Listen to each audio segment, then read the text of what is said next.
I think that my biggest influence was my mother. She was an artist.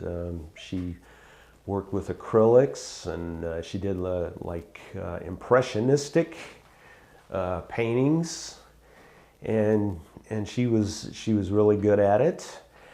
So I just was interested in drawing, and I thought maybe I'd do painting later on. I entered some contests when I was about 6 with grown-ups in it, and I won the contest. So it was from then on I knew I was going to be an artist. My other influences were I was really interested in the space program. I did space art for a while in my 20s, and but it just never seemed to sell. I could never find a market for it. So yeah, my art career took a turn when I met my wife, Christy. And this was back in '92, and I was an artist in residence at this art gallery in Matlacha, and my career wasn't doing very well at the time, but I was given a chance to be in this gallery. I actually met David's paintings before I met him.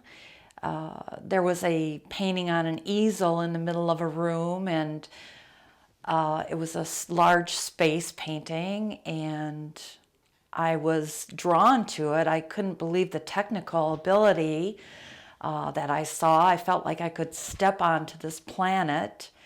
And looking around the room in a Haitian art gallery, I'm seeing all these planets and universes, and they're all hung on the wall by strings and masking tape, and I'm just blown away by the expertise, the technical ability that he had just to kind of draw you into his paintings.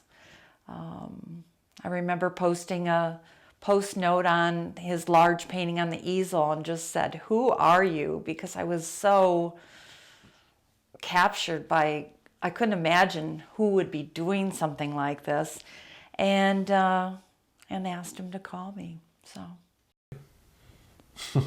I called her, and then yes, I called her, and we seemed to hit it off. She just from the beginning, I could tell what a wonderful woman she is. Oh, he was scared. She likes art, and she had some ideas.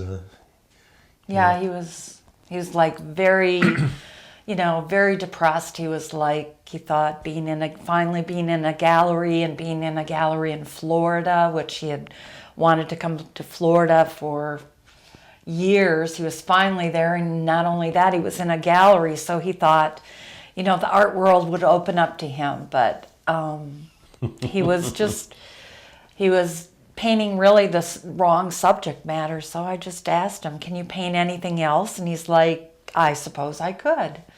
So we started traveling galleries and looking at other types of art, and we enjoyed that. And we spent a lot of time too on the beaches of Sanibel, a lot of time, where David would be constantly looking at the water and studying water and the light on the water. And so he just kind of evolved into painting more wildlife scenes to start, and he was successful with that.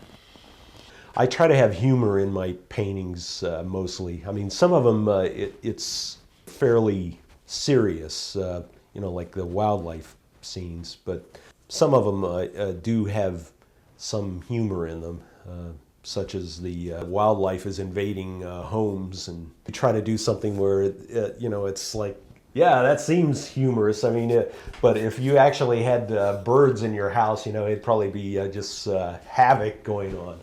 But in a painting, it seems funny.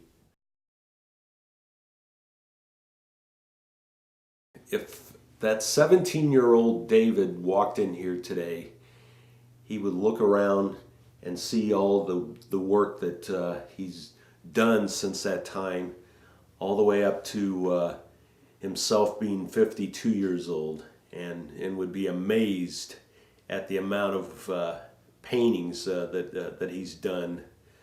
And he would be really proud of his accomplishments because he stuck with it all those years. And that's really what the accomplishment is him finding his way. And so I think that that 17-year-old David would be proud of that.